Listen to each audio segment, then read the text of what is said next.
My heart was pounding and sweat was pouring down my whole body. My mother-in-law smiled at me. You can play around in front of that person. We had to wait a long time because the train was delayed. I'm sorry. Don't apologize. It can't be helped since it was an accident. I have the day off today, so I'm fine. Thank you. You're so kind. I went to the station to pick up my in-laws who had come from afar, and I was finally able to meet them about an hour after the agreed time. As I had told my mother-in-law, it wasn't my place to wait or drive. This area is so rural that you can't live without a car anyway, so it can't be helped. My mother-in-law had been talking non-stop since the moment she saw my face earlier. I looked in the rearview mirror to see her sitting in the back seat. To tell the truth, this was the first time I had met my mother-in-law. After all, she was my father-in-law's new wife, and she had only booked a seat for me a few months ago. They said they weren't having a wedding because they were getting old, but when the report came from Gifu, she said she was doing some exercises. My previous mother-in-law passed away quite some time ago. My father-in-law may have been lonely. My new mother-in-law was the complete opposite of my previous mother-in-law. She had a curly perm in her bob hair, and her long, curly eyelashes. Her eyeshadow and eyeliner were perfect, her blush was bright, and her lipstick was shining.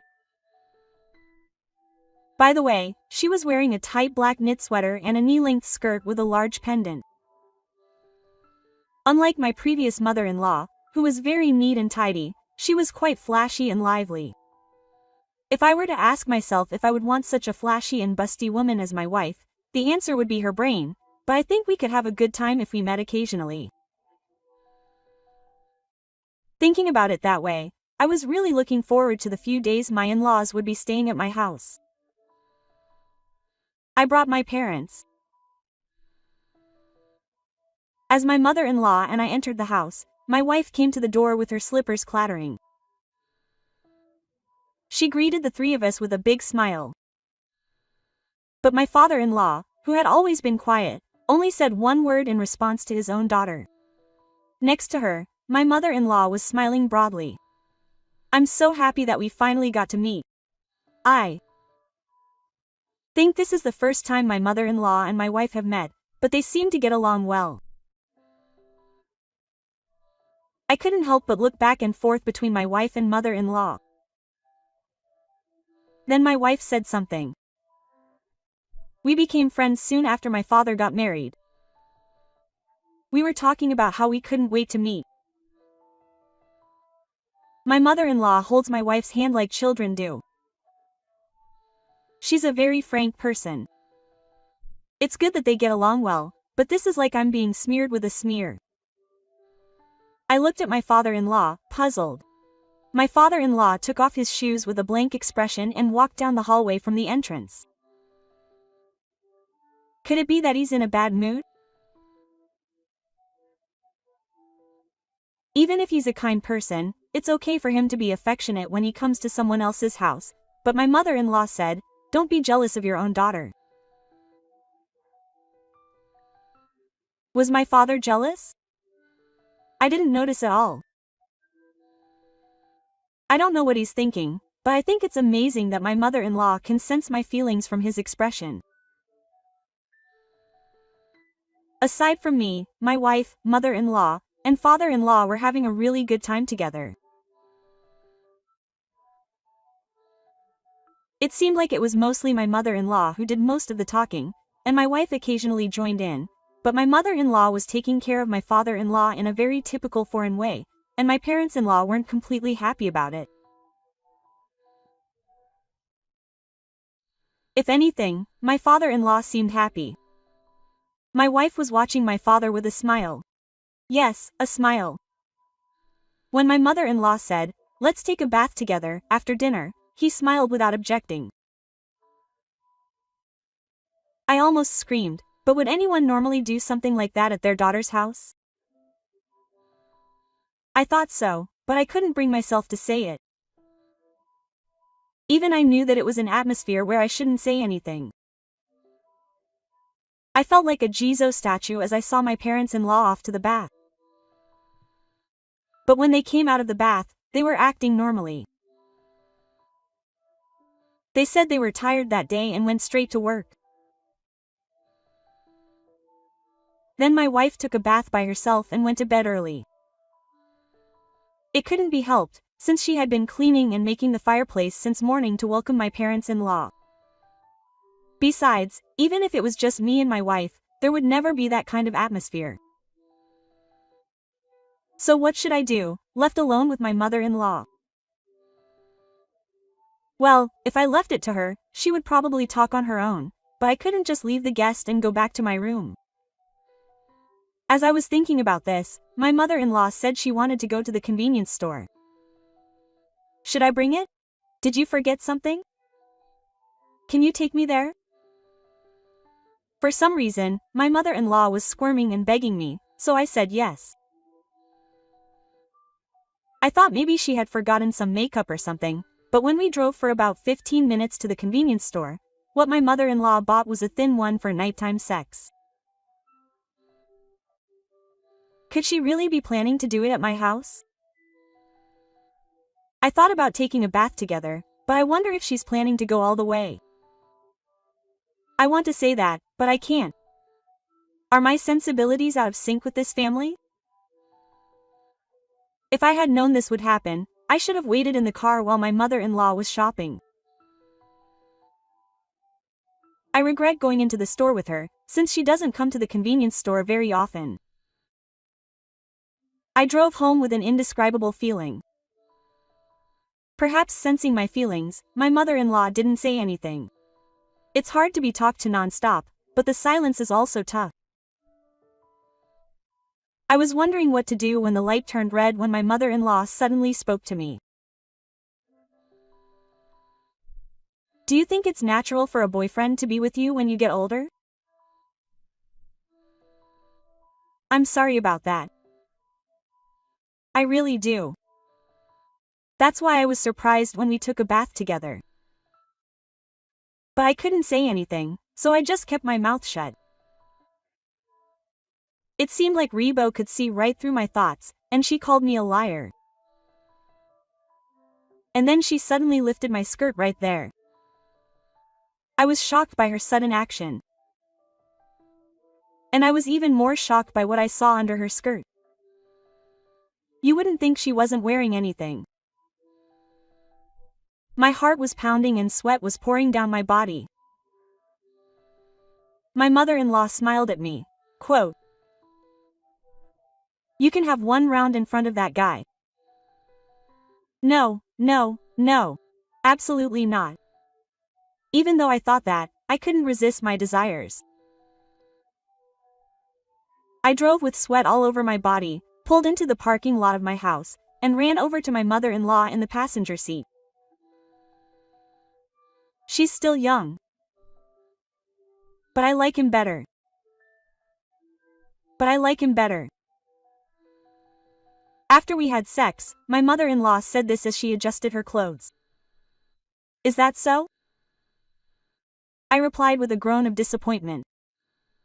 I wasn't shocked that she said she liked my father more. I was shocked that I had clung to my mother-in-law in a car like this at my age. People certainly don't wither as they age.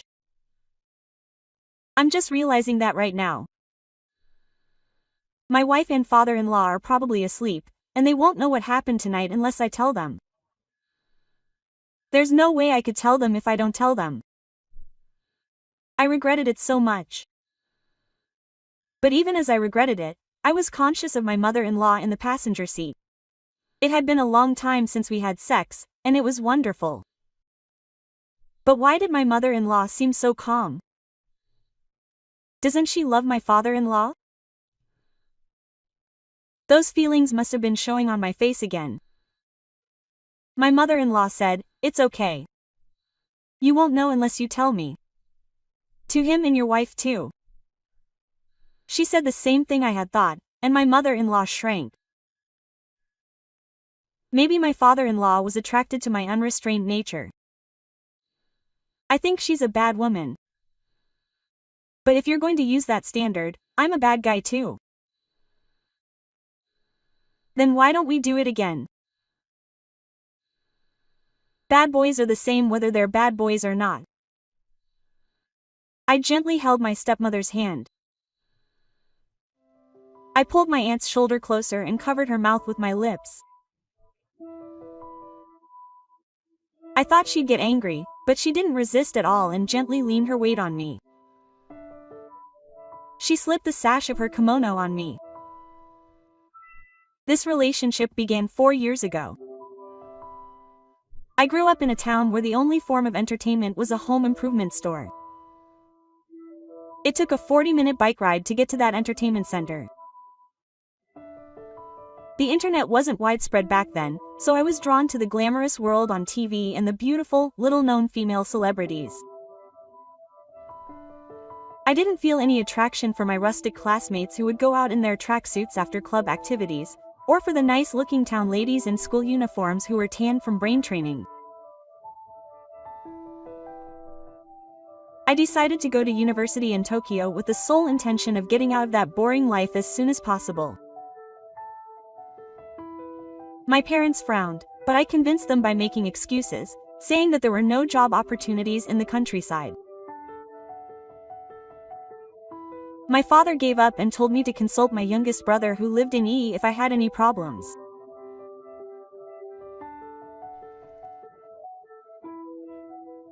Life in Tokyo was harder than I had expected, and I was brought to tears by the thought of cooking for myself while being busy with part-time jobs and assignments.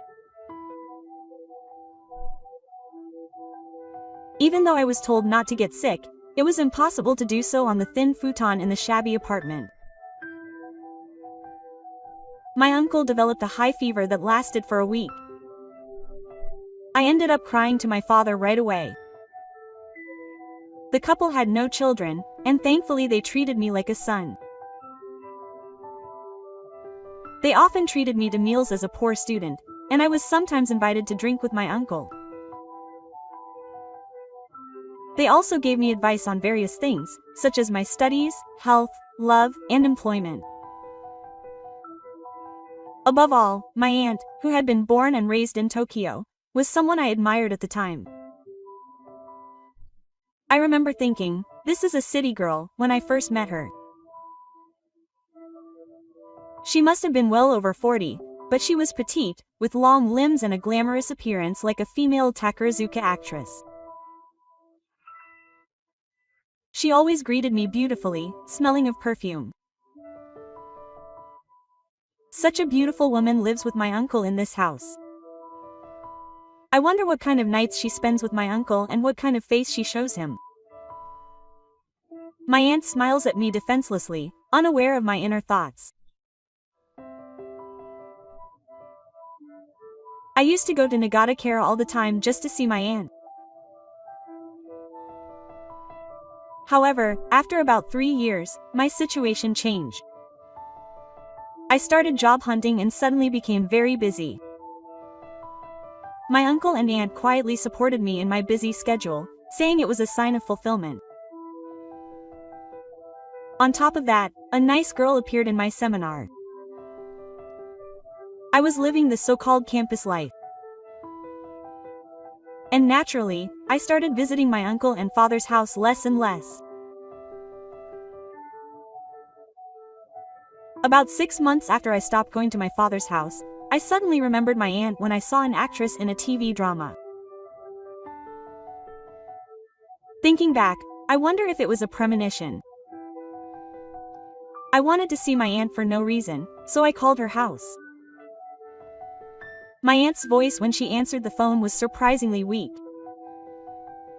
She had been diagnosed with cancer and had been hospitalized just the other day. My father, who had just turned 50, was apparently also suffering from a rapid onset of cancer. Every time I visited him, my uncle became thinner and thinner, and he passed away in just over 6 months. My aunt was so sad that she lost so much water and could barely eat. My aunt's naturally fair skin was as translucent as her hair. That's how close my aunt and uncle had been as a couple. In place of my grieving aunt, I stayed up almost all night preparing for the funeral. I wanted to help my aunt in any way I could. I wanted to repay my uncle for all his kindness. The days from the preparations to the funeral passed in a flurry. Many people came to say goodbye to my uncle. As for me, I was so busy with all the arrangements that I had no time to rest. When the sun was setting, I was finally able to return to my aunt and Igota's house. We had been so tense all day, so it was no wonder that both my aunt and I were exhausted. I really wanted to collapse and fall asleep as fast as I could. But I couldn't rest when I thought about my aunt. I busily packed up my things. After placing my uncle's ashes in the Japanese-style room and sitting down on a chair in the living room, my aunt and I smiled a little together. Quote, "Thank you for being with me, Taka-chan. I couldn't have done it on my own anymore. It's unbearable to hear you say such things with your slightly frizzy hair." I said this as if to drive away my negative feelings.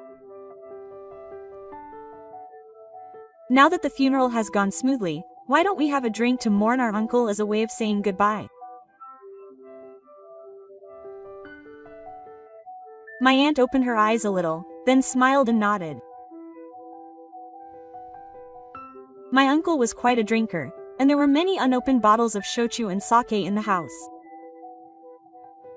We clinked our glasses, still wearing our imitation clothes, saying, "Thank you for your hard work," over leftover sushi and jomen tea cakes.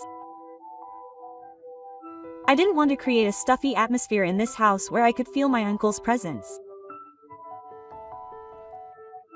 I poured some sake into my aunt's open glass. I myself gradually got drunker. Before I knew it, we were both quite drunk. As I stared at my aunt's pale throat as she opened her mouth wide, I suddenly realized, come to think of it, this was the first time I had ever had a drink with my aunt. My jealous uncle never left my aunt and me alone. I had no memory of my aunt drinking, and I always thought she was drunk. Of course, I had never seen my aunt drunk and disheveled. I never imagined that the first time would be at my uncle's funeral. Perhaps it was because of the alcohol, but my aunt's dress caught my eye, strangely sensually. The hem of her shirt seemed to be disheveled, revealing her slender figure. Without thinking, I loosened my tie and rolled up the cuffs of my shirt.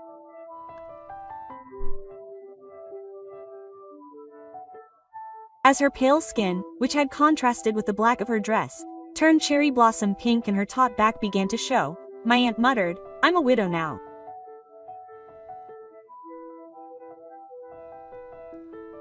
My aunt continued with a glazed look in her eyes, caressing her lips with her pinky finger.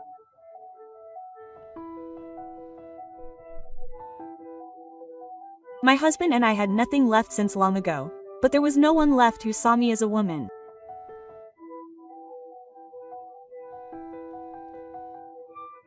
Those words easily blew away my tearful rationality. "What are you talking about? Aren't you such a woman?" I pulled my aunt's shoulders closer and covered her mouth with my lips.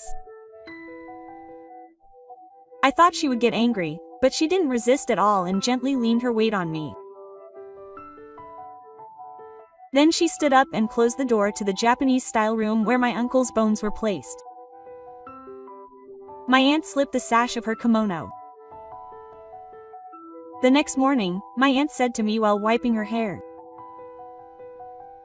"Thank you, Taka-chan, for still seeing me as a woman." I nodded and replied that I couldn't resist because she was so sexy.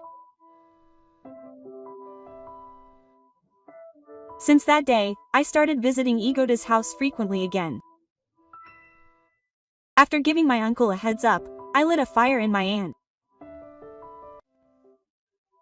So is that promise still valid? I look at Miho jokingly. It smelled so good that it made me feel flat. Of course. Miho pushed me down and made me sit in the president's seat. I'll serve you to the best of my ability, President. That was when I was a university student. At that time, I was a millionaire.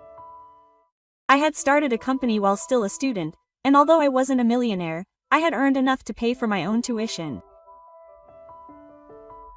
Even in that situation, the only people I could get along with were my classmates. One of them was a guy named Ri. We went to different universities, but he was my friend from middle school.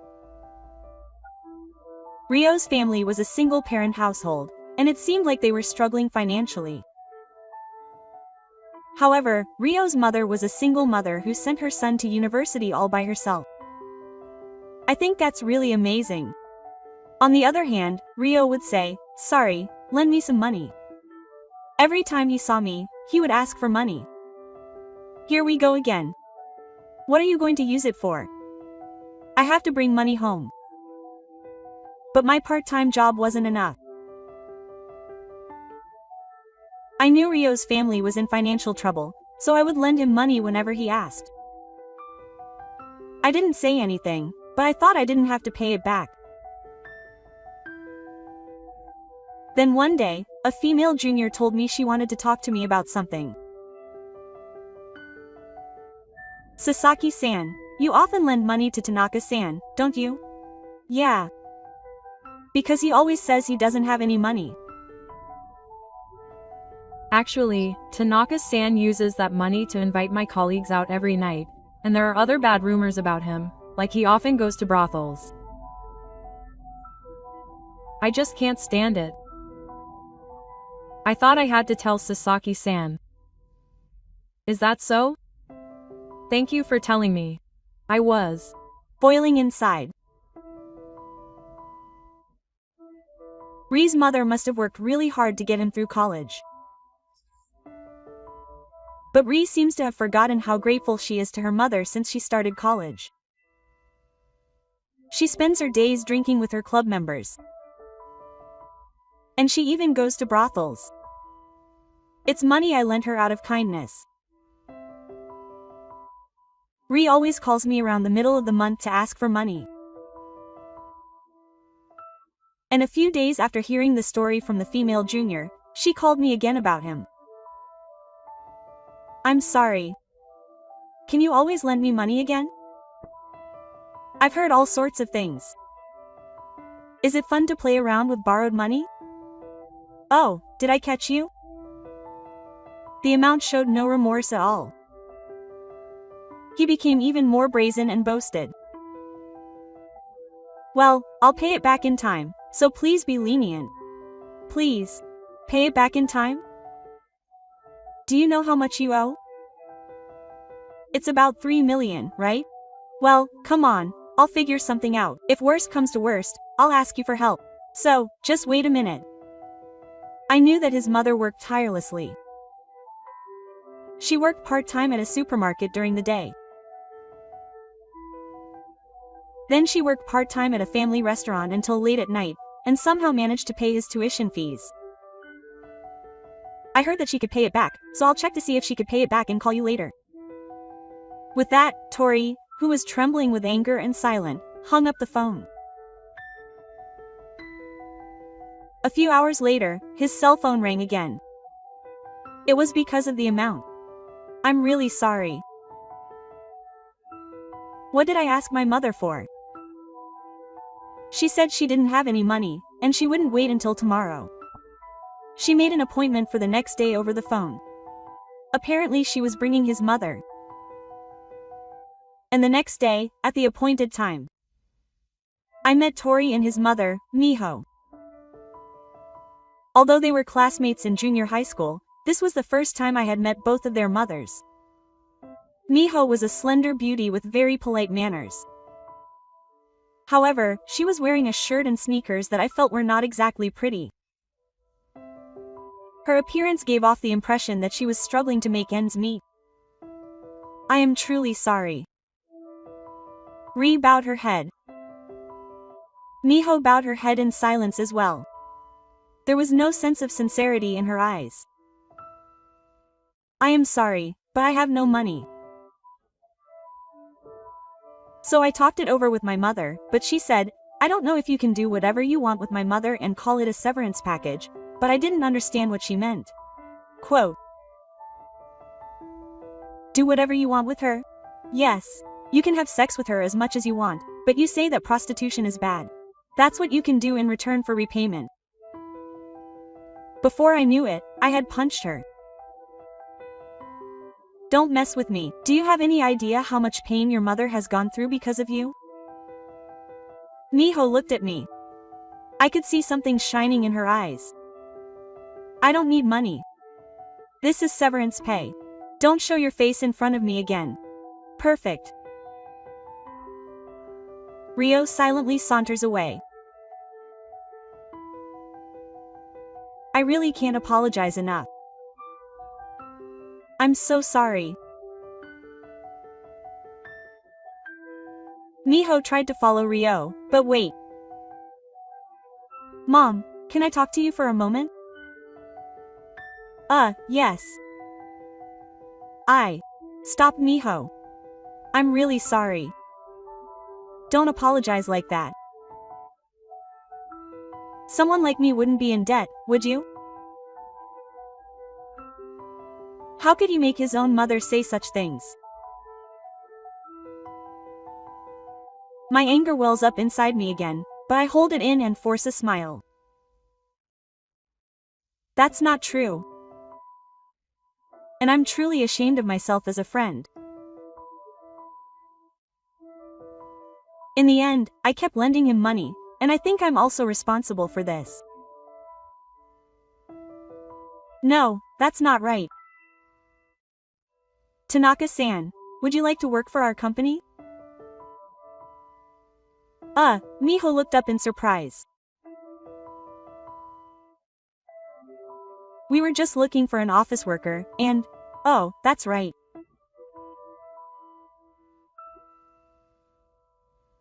Miho started crying.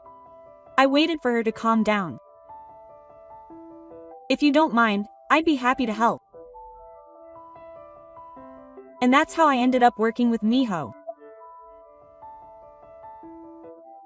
Miho was a quick learner and worked hard. She must have gained confidence while working. She had become much more beautiful and mature since the day she apologized. This must be her true self. On the other hand, she seemed to have become more mature since that day, and now she seems to have moved out and is living alone. Miho's liveliness must be largely due to being free from the pressures of the Yaku. As we saw each other every day, I spent more and more time thinking about Miho. Yes, without realizing it, I gradually became attracted to her. Then one day, Miho, thank you for everything. No, thank you. Without even realizing it, I had started calling her by her first name.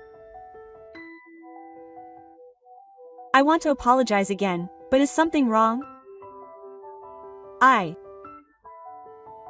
think I didn't follow up with Miho enough that day. The content of the Yaku's proposal was out of the question, but depending on how you look at it, my response may have been rude to Miho. Why did that happen? It could be interpreted as me not seeing Miho as a woman. You don't have to worry about it. I do worry about it, Miho. Yes. Would you be serious about dating me? I made a bold confession. Miho's eyes opened wide. There was something sparkling in her eyes. But the tears were telling me that she was different. Her tears were filled with surprise and joy. What, are you kidding me? Are you sure you want me even though we're so old, like mother and daughter? Yes, please let me make you happy.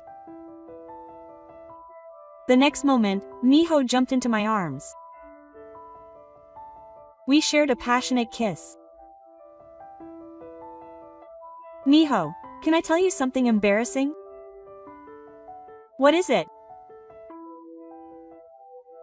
Actually, I sometimes think back to the time you told me I could do whatever I wanted with you, and every time I do, I can't help but imagine that. Her eyes stared at me with a look of disgust. You must be disgusted, right?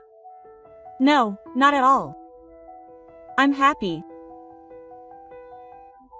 Miho moved her arm from around my shoulder to around my waist. So, does that promise still stand? I put that joke aside and looked at Miho. She smelled so good that I felt dizzy. Of course. Miho pushed me down and sat me down in the president's chair. I'll serve you to the best of my ability, President. After that day, I couldn't do any work at all. And a year had passed since we were united, and Miho had entered the 3rd grade. A new life had sprouted between us. I graduated from university and continued to work at my own company. I haven't seen Ryo since then. However, I occasionally contact Miho, and it seems she is now working hard at a company outside the prefecture. We may have been in the same place at first, but we were able to find a true love. Me and Miho. And a new life being born. We are now living in happiness. Yuzuki spoke as if to cut off my words, which were starting to come out quickly and without any warning. Of course, since I'm trying not to make it. Those words made me swallow the words that were about to come out. The end of work for the weekend. I returned home, still tired from the week, and let out a big sigh at the entrance. Are you coming here again without permission? There were a pair of women's shoes at the entrance. I knew very well who the owner of these shoes was. Every weekend, I opened the door to the room, unable to hide my slight irritation. It was a one-day property for single-engine vehicles. In the room at the back of the kitchen, I saw my older sister Yuzuki relaxing alone on the bed. Sister, please stop coming to my house without telling me every time. As soon as I saw her face, I confronted my sister forcefully. However, Yuzuki didn't care about me at all. She was engrossed in a game on her smartphone while giving vague answers. This pattern was the same as always. No matter how many times I told her, Yuzuki wouldn't listen to me. This is no different from living at home. It was the spring of my 3rd year as a working adult. I made up my mind and moved out of my parents' house, starting to live alone in an apartment close to my office. 3 months have passed since then, and my current situation is exactly the same as when I spent my time at home, with my sister barging into my room without permission every weekend.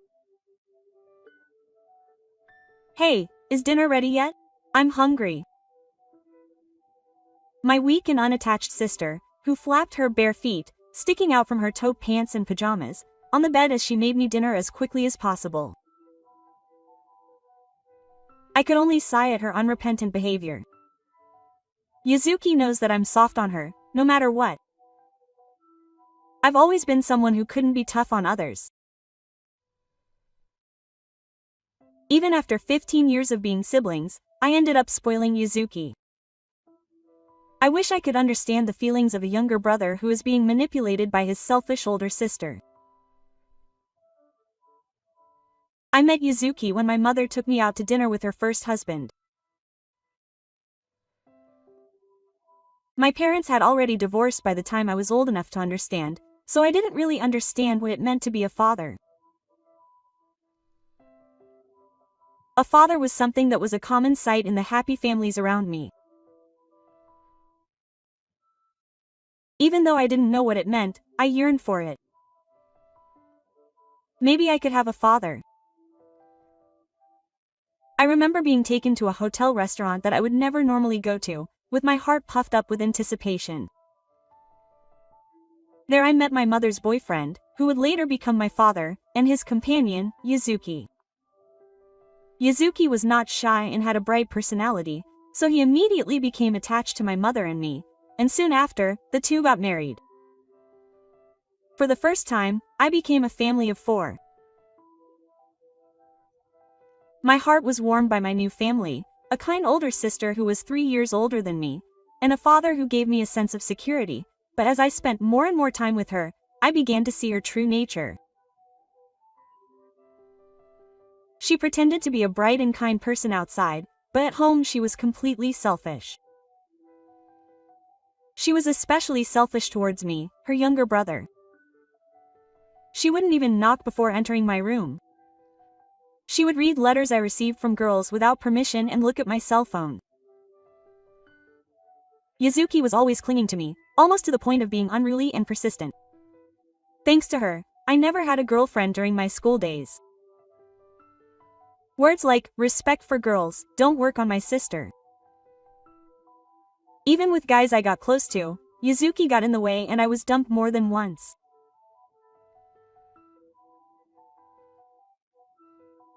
There was one time in college when I spent the night with a girl under the influence of alcohol, but that was the end of it, and Yuzuki's abnormal obsession with me finally gave out.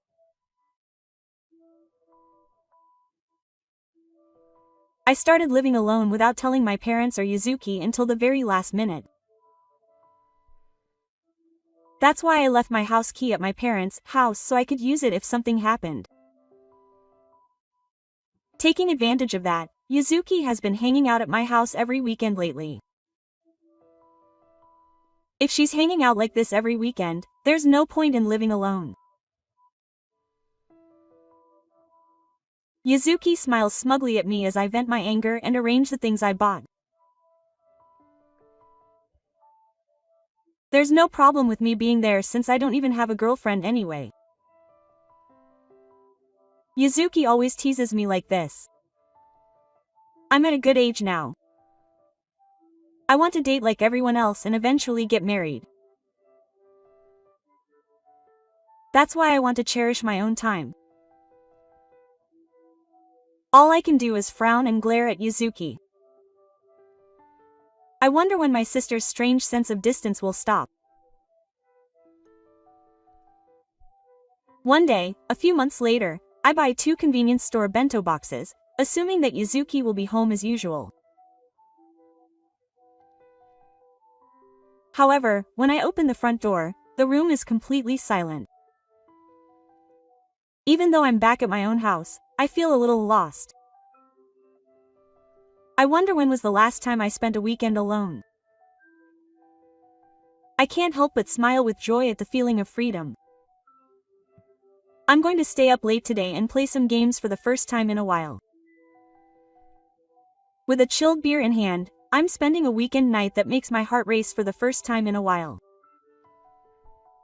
Late at night, I'm rubbing my slightly sleepy eyes and engrossed in playing a game when I hear the doorbell ring. Even though it's the weekend, the surroundings are still leaking. With a momentary bad feeling in my head, I cautiously go to the entrance, and just as I'm about to meet Yuzuki, who opens the door with her key, I meet her. Her cheeks are flushed and she's even more excited than usual. I give Yuzuki, who smells slightly of alcohol, a stern look. If you're going to drink and come home, go home. But Yuzuki still won't listen. She takes off her heels as if she's just throwing them away and runs to Ichimoku-san's bed. My Tohara Kagami Haruka boyfriend. All I can do is berate her for having gone from joy to the depths of despair in a matter of hours. Hey, I'm cold, so come sleep with me.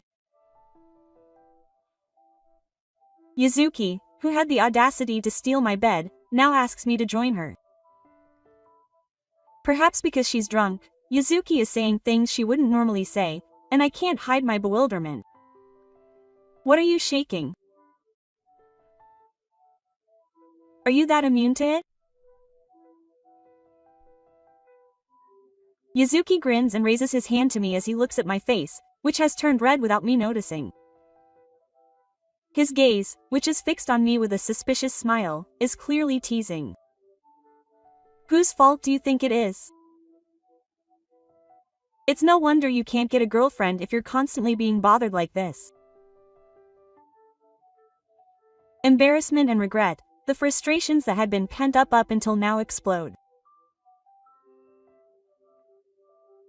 Yuzuki seems to have reflected on my actions a little as he speaks to me in a calm tone of voice, perhaps because I'm showing more emotion than usual.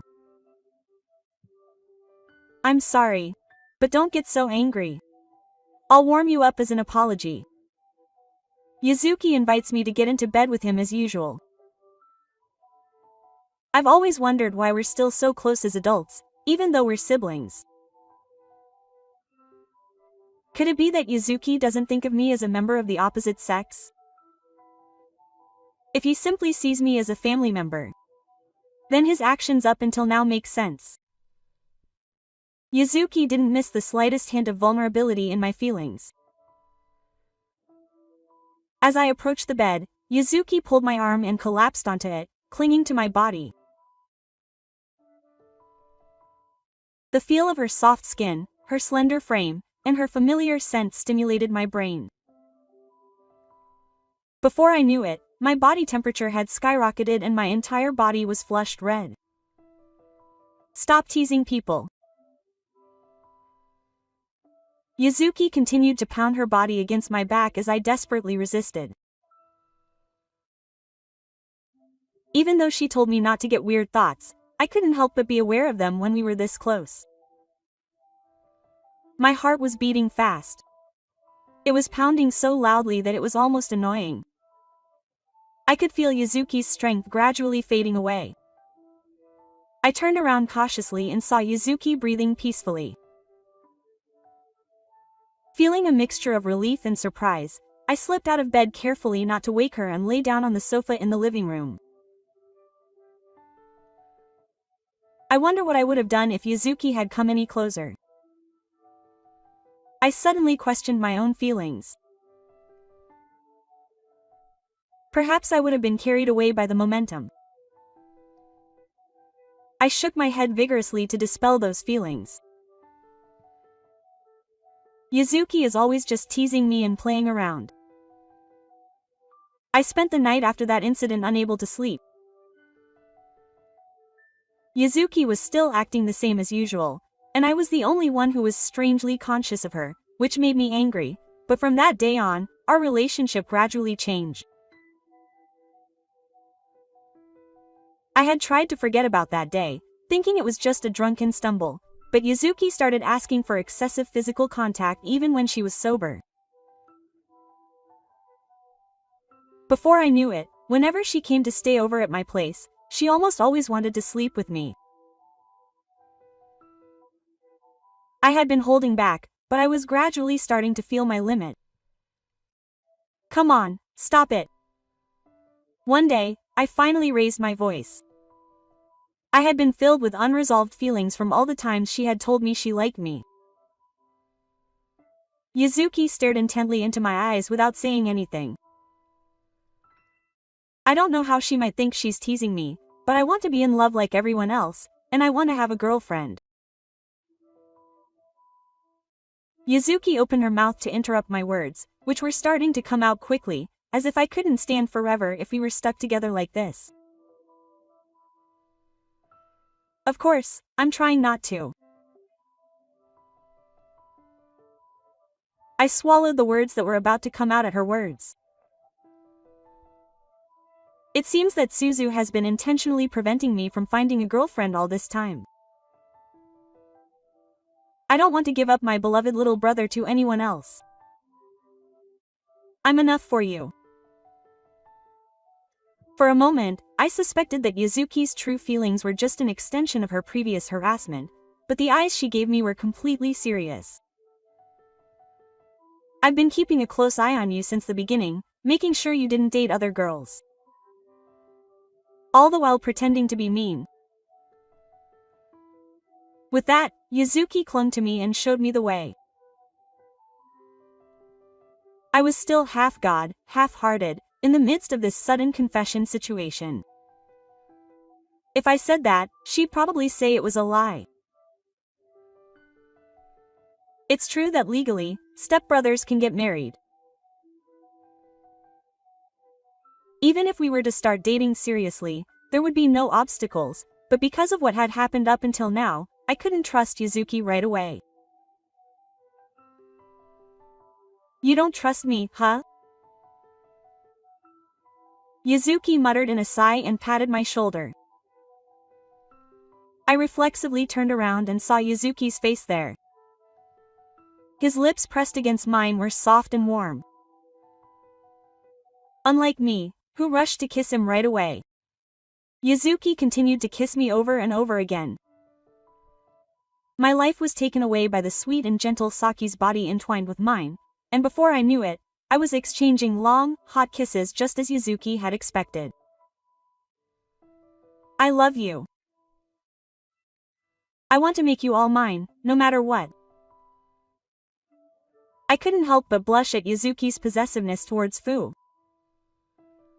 We overcame our battle as stepbrothers under the cover of darkness. A few days later, I decided to go back to my parents' house for the first time in a while.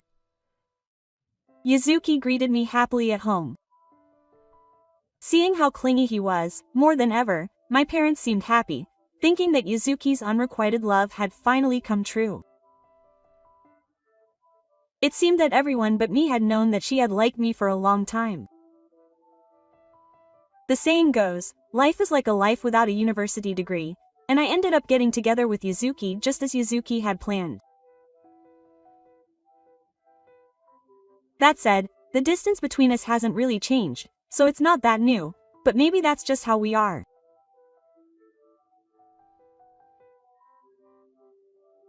Yuzuki still comes to my house, but I don't find her annoying anymore. My selfish older sister is my precious lover, and she's always clinging to me. I've started to find her behavior a little cute lately. Our relationship is special, but I care deeply for Yuzuki. I'm sure those feelings will never change. I'm Yusuke. I'll be 30 this year. I'm an ordinary office worker. I've been married to my wife, Sake, for 4 years. Sake works in sales and works overtime every day. I get home early every day, so I make dinner and clean the house. Since Sake is busy with work, neither of us is keen on having children. In fact, she recently told me that she doesn't want children yet. I like children, so I was shocked when she told me that. However, I knew full well that he was busy with work ahead of us, so I didn't say anything back. One day off, Saga suggested that we go visit her parents' house together. I thought it would be nice to drop by once in a while, so Sake and I went to visit her parents' house. It took about 2 hours by car to get to her parents' house. Of course, I was the one driving. We were almost completely silent in the car.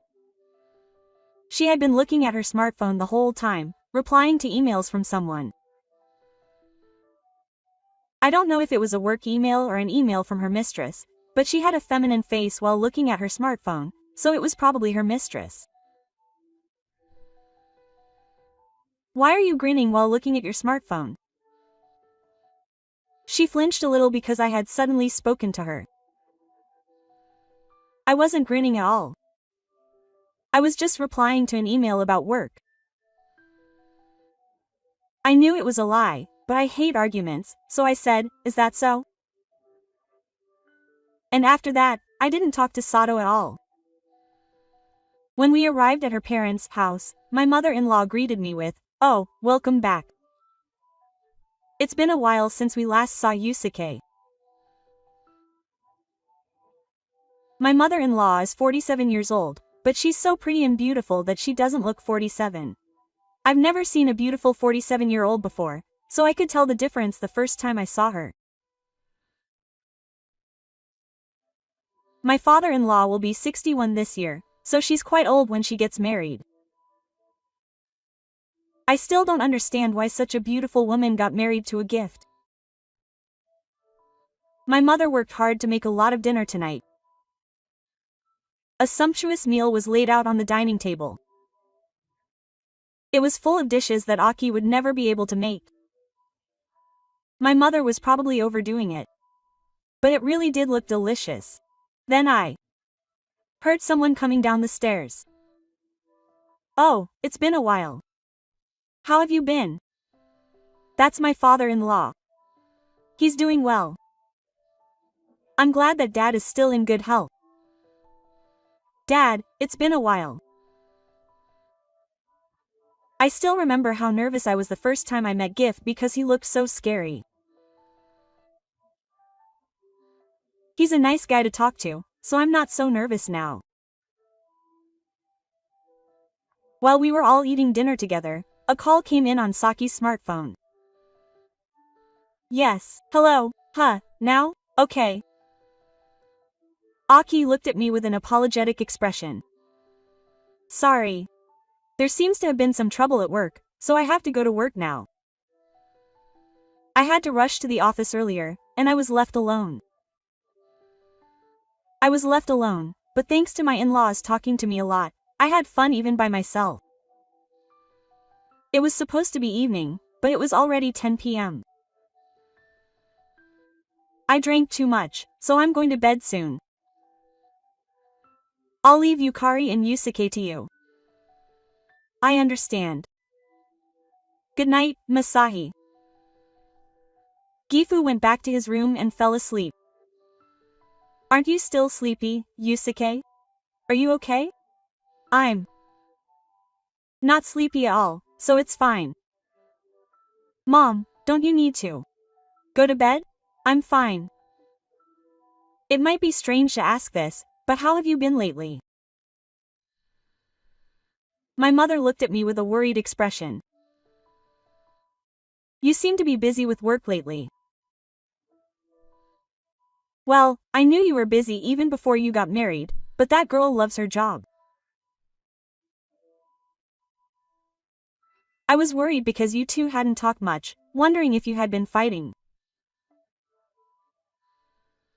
Why is my mother-in-law so kind? I almost started to cry. "It's okay, I'm just a little dissatisfied. You just don't see me as a man." Then my mother-in-law suddenly stood up and hugged me. "I'm sorry, Aki. I made you feel so lonely. Yusuke, you're a wonderful man." Saying that, my mother-in-law gently pressed her lips against mine. I was frozen by the suddenness. "Yusuke, what do you think of me?" My mother-in-law took my hand and guided me to feel her heartbeat. "How is it? You can't calm down, can you?" I couldn't contain my excitement and instinctively threw myself on top of her. "Why are you doing this?" "I can't help it. Mom." "It's okay because you're Yusuke." I was watching. I knew. The sight of her looking up at me from below was so attractive that it only made me more excited. My mother-in-law skillfully and gently stroked my pants with her fingers. It had been a while since a woman had touched me, and I felt like I was going crazy. I repeated the intense act with my mother-in-law over and over again, something I had never done before. I had never had this experience with a woman before, and I was filled with an excitement I had never felt before. I wanted to continue like this with my mother-in-law. What had just happened wasn't even in the back of my mind. My mind was filled with my mother-in-law. Before I knew it, my mother-in-law and I had fallen asleep on the sofa. In the morning, my father-in-law's alarm went off. It was quite a loud noise, so I woke up in an instant. Yukari, wake up. Okay. Good morning, Yusuke. Oh, you're so energetic this morning. You look so cute. She said that and touched my hot mass. Hey, Yukari, your father is about to wake up, so come over. Oh, is it that late? We have to hurry. With that, my mother-in-law returned to her usual self. Seeing my mother-in-law return to her usual self, I was confused, wondering if she had been a different person yesterday. Good morning, Yusuke. Yukari, I'm hungry. Okay. I'll make it now, so please wait. With that, my mother-in-law tied her hair up in a ponytail and headed to the kitchen. I loved the sight of her neck when she tied her hair up. The two of us were left alone, and I couldn't stop fidgeting. Then suddenly my father-in-law started talking. I'm getting old now. Yusuke, please continue to be nice to Yukari. I couldn't keep up with it. It wasn't that I didn't understand why my mother-in-law knew about what happened last night. Okay, Dad. And after the three of us finished eating breakfast, I went home alone. I couldn't forget what happened with my mother-in-law last night, and I kept thinking about it even after I got home alone. Then an unknown number rang. Oh, hello. Yusuke, I'm in front of your house right now, but when I hurried out of the house, my mother-in-law was standing there. What's wrong? Coming all the way here. Hey, I just can't forget about what happened yesterday, so can I come in? I went home with my mother-in-law. Yukari, I couldn't forget about it either, so I was alone just now. Oh, no, I'm happy. It seems like I've taken Yusuke's life away. Even more than what happened last night.